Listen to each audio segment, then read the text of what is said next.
My name's Janice Boswell, and I work for the Maintenance and Grounds Department at the district office. And today I want to read Dr. DeSoto. So this is a book about a mouse doctor, but he only sees safe patients. So, no cats, no foxes. And he decides to make an exception this one time. And so this is his story about making an exception and letting a fox come and see him. So, Dr. DeSoto, the dentist, did very good work. So he had no end of patients. Those close to his own size, moles, chipmunks, etc., sat on the regular dentist chair. Larger animals sat on the floor, while Dr. DeSoto stood on a ladder. So you can see him on his ladder. He's very small. For extra large animals, he had a special room. There, Dr. DeSoto was hoisted up to the patient's mouth by his assistant, who also happened to be his wife. So she's hoisting him up. You see her right there? Dr. DeSoto was especially popular with the big animals. He was able to work inside their mouths wearing rubber gloves to keep his feet dry, and his fingers were so delicate, and his drills so dainty that they could hardly feel any pain. Being a mouse, he refused to treat animals dangerous to mice, and it said so on his sign. His sign says, Dr. DeSoto, the dentist, cats and other dangerous animals not accepted for treatment. When the doorbell rang, he and his wife would look out the window. They wouldn't admit even the most timid-looking cat. One day, when they looked out, they saw a well-dressed fox with a flannel bandage around his jaw. I cannot treat you, sir, Dr. DeSoto shouted. Sir, haven't you read my sign? Please, the fox wailed, have mercy, I'm suffering. And he wept so bitterly that it was painful to see. Just a moment, said Dr. DeSoto. That poor fox, he whispered to his wife. What shall we do? Oh, let's risk it, said Mrs. DeSoto. She pressed the buzzer and she let the fox in. See, there he is. He's very much in pain. He was up the stairs in a flash. Bless your little hearts, he cried, falling to his knees. I beg you, do something. My tooth is killing me. Sit on the floor, sir, said Dr. DeSoto, and he removed the bandage. Dr. DeSoto climbed up the ladder and bravely entered the fox's mouth. Ow, ow, he gasped. The fox had a rotten bicuspid and unusually bad breath. This tooth will have to come out, Dr. DeSoto announced, but we can make you a new one. Just stop the pain, whimpered the fox, wiping some tears away. Despite his misery, he realized that he had a tasty little morsel in his mouth, and his jaw began to quiver. Keep open, yelled Dr. DeSoto. Wide open, yelled his wife.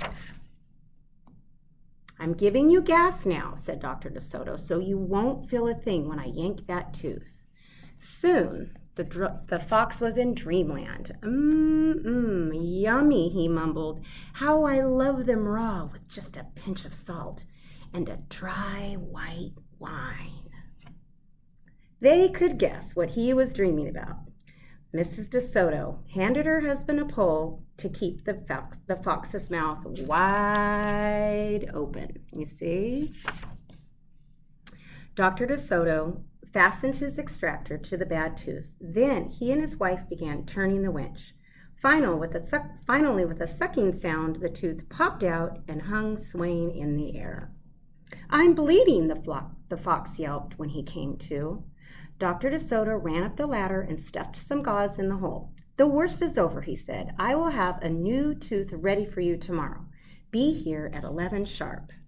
The fox, still woozy, said goodbye and left. On his way home, he wondered if it would be too shabby of him to eat the DeSotos when the job was done. After office hours, Mrs. DeSoto molded a tooth of pure gold and polished it. Raw, with salt indeed, muttered Dr. DeSoto. How foolish to trust a fox.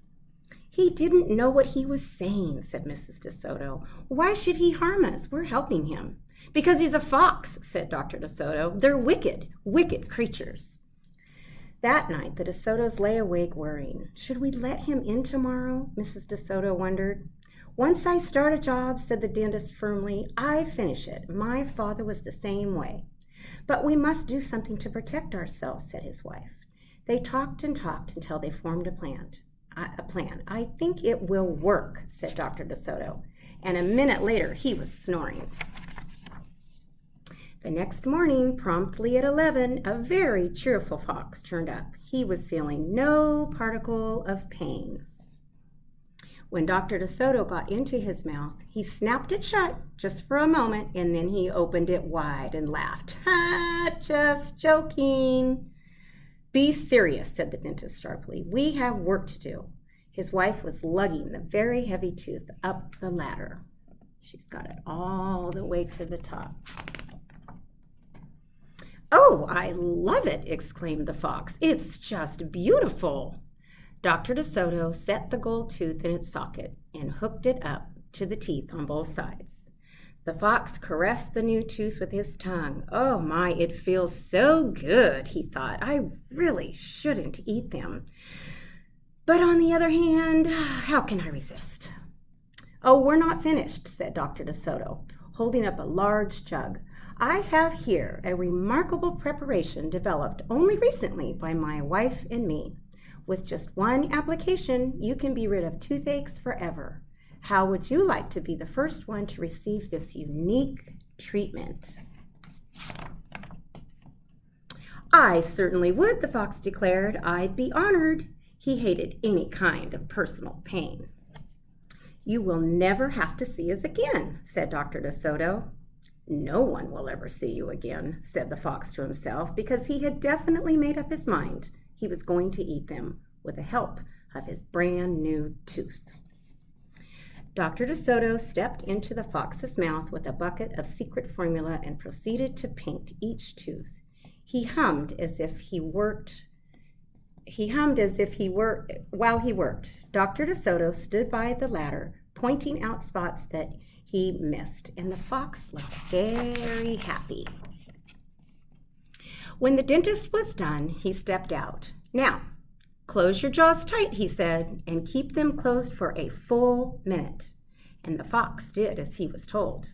And then he tried to open his mouth, but his teeth were stuck together. Excuse me, I should have mentioned, said Dr. DeSoto. You won't be able to open your mouth for a day or two. The secret formula must first permeate the dentine. But don't worry, no pain ever again. The fox was stunned. He stared at Dr. DeSoto and then at his wife. They smiled and waited, and all he could do was say, "Thank you very much," through his clenched teeth, and got up to leave. He tried to do so with dignity. Then he stumbled down the stairs in a daze, and Dr. DeSoto and his assistant had outfoxed the fox. They kissed each other and took the rest of the day off. The end.